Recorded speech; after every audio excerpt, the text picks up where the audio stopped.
There's no problem too big or small, no issue too hot or cold, and no subject these gentlemen won't talk about. Let's head into the lab to see what they're working to figure out today. Let's get into it and get down to it. Welcome to Figure It Out. This is George Grumbacher. Joining me as always is Sentari Minor. Hello, folks. Helping us move from awareness to action today is... Us. Us. We are. The two of us. And the topic today is mentorship, which is, for what I can only imagine, has been so important to you in your professional work and probably your personal work or personal life. But we're going to find out about that a little bit. Do you have one mentor relationship or mentee relationship that stands out in your life?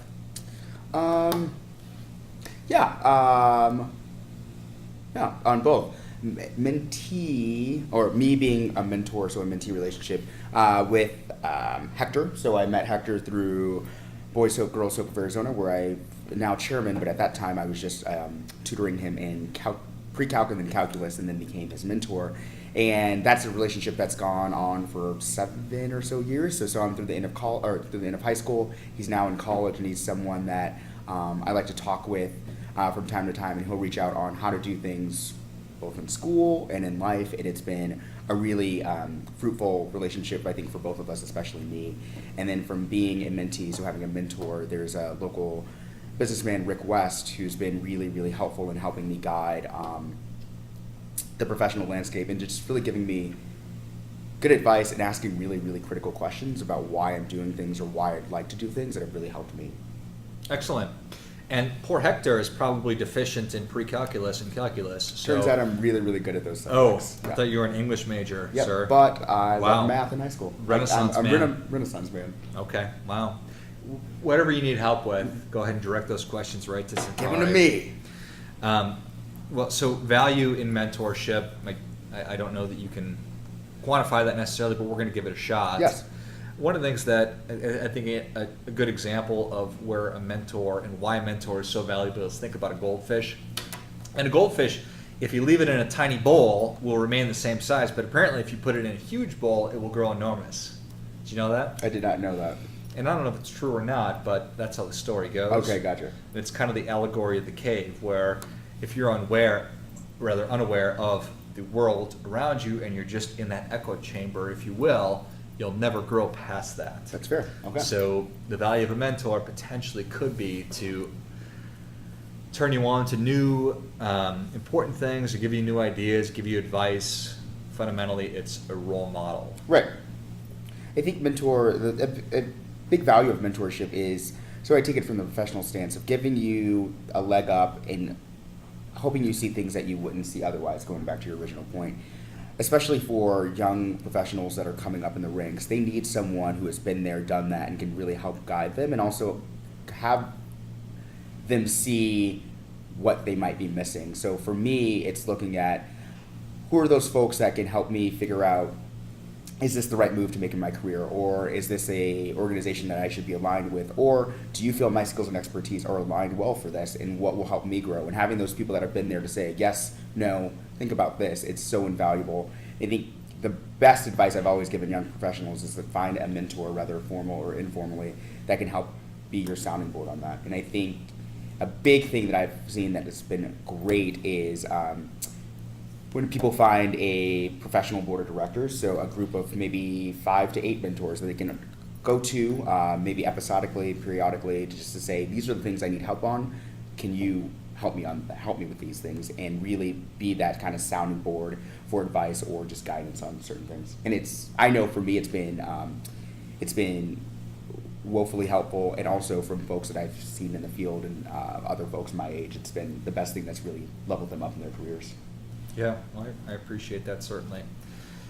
And a lot of the time, I think that you can look at certain groups or communities and realize when there is not good mentorship taking place, and that's in any environment. Sentari and I are both fraternity guys, and if you're part of a Greek system that does not have good alumni support, then the inmates are running the asylum to a degree, and that's sort of an unpopular statement apparently right now, but that's how it goes, right? Right.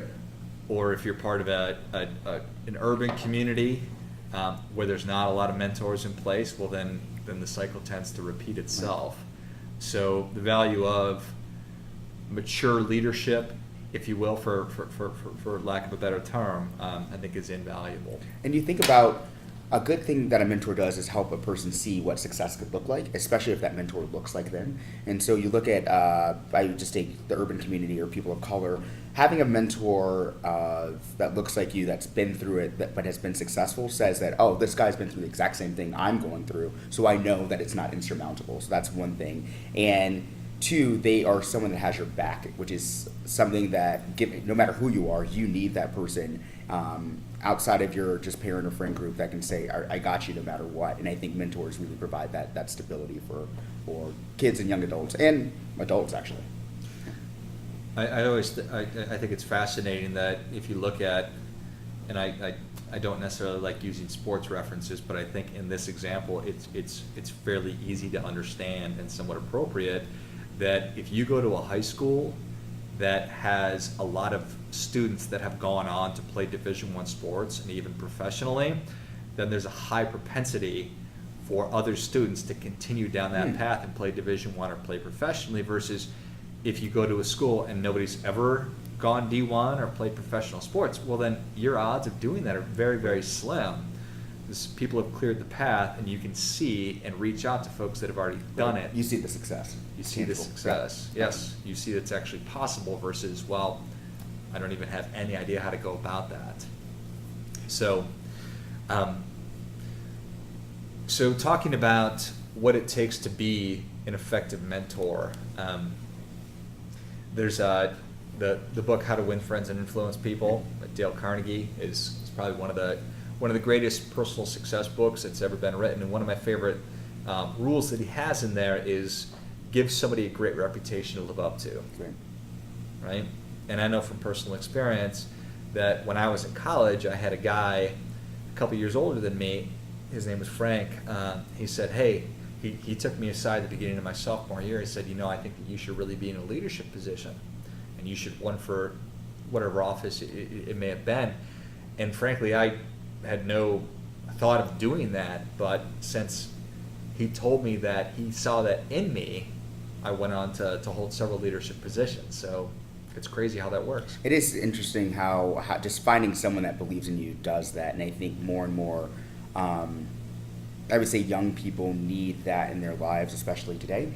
And the advocacy and the research shows that the more that you have those people, those adults in your life, the loving, caring adults, the better off you will be. In fact, some folks argue that is probably the number one indicator of success, will be if you have a loving, caring adult in your life who is constantly pushing you, constantly being on you, constantly having you holding you accountable, and also doing things like saying, I know that you can be this, I know that you can do this, so live up to it. And that person will usually, I had a boss that had the term raising achievement by raising expectations. So if you have a low bar for people, they're going to meet that low bar. But if you say, you can achieve this height, you can do these things, people will try, oftentimes succeed at doing exactly that. So you need mentors to kind of raise the bar for people. I think you hit on some really, really important things. I was having a conversation with a gentleman the other day, and I said that I really think that people today are yearning for accountability. Yeah. And he disagreed with me, and I think that he's wrong. But man, I think that people want to be held accountable so badly. I think that people want to have expectations put on them so they can rise to meet them, and I think that that's so lacking today. Yeah, if you don't have those expectations at hand and don't know what you're striving for, how would you ever set a course so that you know what you're doing? How would you ever know what success looks like? And so going back to the idea of mentors, having that person in your life that says, all right, Centauri, you should be doing these things. It doesn't seem like you are. What's happening? What's going on? How can we get you back on track? How can I hold you accountable to do the things that we know that you can do? And I agree with you, George, in that I bet people are craving that, and they don't know where to begin or where to find that. And I don't think the thing would be like your mentor or that person is probably not going to be, and probably shouldn't be, your spouse or your parent. It should be someone that you respect outside of those very intimate relationships that says can give you objective and really, really good candid advice on things. Someone who's been there before, someone who has your best interest in mind, and people either don't see the value in that or feel like they don't have the time to seek that out, or just going throughout their day-to-day saying, I'm just grinding, I'm just doing what I do, I don't need to think about that. And I think that's very damaging. Yeah. It popped into my mind that there's a term that I've been hearing lately that is the soft bigotry of low expectations. Okay. And that really resonates. People get stronger and develop grit when they're challenged and they're held accountable and there are short deadlines and high expectations. And if you don't have that, if people say it's okay, the world is stacked against you, there's nothing you can do about it, well then that person's probably pretty fucked. Right. You need to ask a lot of people because people have a lot to give, no matter what their environment might be. Agreed. I think the more, so on the counterpart of that, I worry that people who are in positions to be mentors go through life saying that I don't have time for that, when it's, and I don't think those people realize how much mentors played in their role. So no one ever gets to success alone. Like there's no one who gets there without someone helping them. Very out. uncommon. It's very uncommon. So that person was probably a mentor, maybe not in a formal capacity, and maybe you didn't recognize it or realize it, but someone helped you become successful. And I really do think that it's our duty to make sure that we pay that forward and say, all right, if I'm here in whatever capacity, personal, professional, whatever that might be, I have to do that for someone else. And I wish that we created a culture of that included, the expectations and accountability to what you were saying. Mm-hmm. Yeah. So I think that we can all agree here that there's extreme value in a mentor-mentee relationship. Now, it's no small feat to be an effective mentor, and it's no small feat to be an effective mentee, but I think that for the purposes of our conversation today, we should talk a little bit about what it takes to be an effective mentor, because we have a limited amount of time. So from my experience, I know that when I really became a mentor, I was probably in my early 20s. That's when I did the most effective, or at least that's when I started to become an effective mentor, and I was mentoring guys that weren't much younger than me, but the difference between an 18-year-old and a 23 or 24-year-old is a lot. But for me, I approached it with very much a learning mindset, and also I approached it doing my best to remove my ego from the situation. Mm-hmm. So I wasn't going in there to educate or to get these kids coached up. It was more, I understood probably where they wanted to go, but I wanted to help guide them as opposed to pushing them where they wanted to go. I like that. I don't know if that makes sense necessarily or not, but I think that people want to be pulled rather than be pushed into things. Okay. Or take the journey together. Yeah. I think for me, it's been as a mentor and someone who's mentored younger folks, and then also people older than me, it's adding that vulnerability piece. So being open and being accessible and saying, these are the times where I failed and it sucked, and this is what I did, and this is where I can tell you to not do that. So being vulnerable and being candid. But also, I think a key part of that is also learning together. So going into things and saying, all right, you're having this issue, I'm not the expert on that, but I would love to be the person that you could lean on this. So let's learn about this together, or let's talk about this in a way that would get us to a shared purpose in that. And I think people really resonate with folks who are not, as you would say, ego-driven or guarded. It's just someone that you feel you can be vulnerable with because they're being vulnerable, and having a great conversation where that person's very, very accessible and open to dialogue about whatever you might need. Right. Yeah. And understanding that when I come into a situation, when a mentor comes into a mentor-mentee relationship, they 99% of the time have the experience, have the wisdom, have the knowledge, and that's the reason that they're the mentor and the mentee. That being said, if we're trying to get to some kind of a goal together, this kid is trying to graduate high school or go to college or be successful in their career, the mentor can have a great plan. And in fact, they can know that my plan is 100 out of 100. But if the mentee thinks that plan is a fucking 60, well, that plan's not going to work. Versus if the mentee has a plan and it's a B-, well, let's still try to work with that plan and tweak it up a little bit, because they think that that's an A. Right. And that's hard for people to understand. Yeah, I think unless you're going into it if you're going in with the savior complex, it's never going to work. So if you're going in thinking that you're going to change this kid's life because you're you, that's not how that works. But if you go in saying, all right, we're going to, as I said, this is a journey that we're on together, how do you feel like you're going to be successful? I think that would be great. And as we get to figure out what the prescriptions are for folks who are listening, it's, as I said before, it's disheartening to think that there are so many people, for instance, like Big Brothers Big Sisters, there are so many kids on the waiting list because they can't find bigs, because people feel like they're just too busy for mentorship, which is, it's sad to think that people who have means, have success, feel that they can't take however many hours out of a month to sit with the kid and say, we're going to get you to college, or we're going to get you through job training, or whatever their goals are.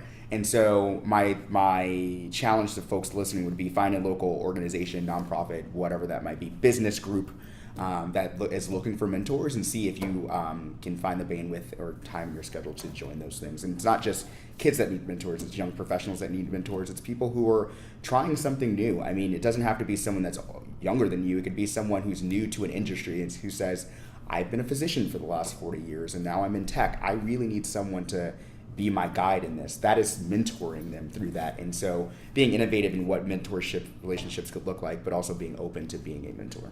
Yeah. And for all the conversations that we've had through the course of this podcast, the whole thing is awareness to action. And if you're frustrated or you're not happy with something that's going on in the world or your community, well, the only impact that you're really going to have, and the only important impact that you're going to have, is at the local level. Because you and I are not going to change national policy. Right. Donald Trump can't even change national policy. He's the president of the United States. What you can do is put your money where your mouth is and get involved at the local level, which is what you're talking about. And you are very busy. We're all very busy. Everyone's busy. But you need to approach this with a full engagement mindset and be 100% mindful and active there when you are with your mentee. I have always thought that my 100% undivided attention is probably one of the greatest gifts that I can give to somebody, and it's so rare. And so when you're going into meeting with a younger person, a couple of things.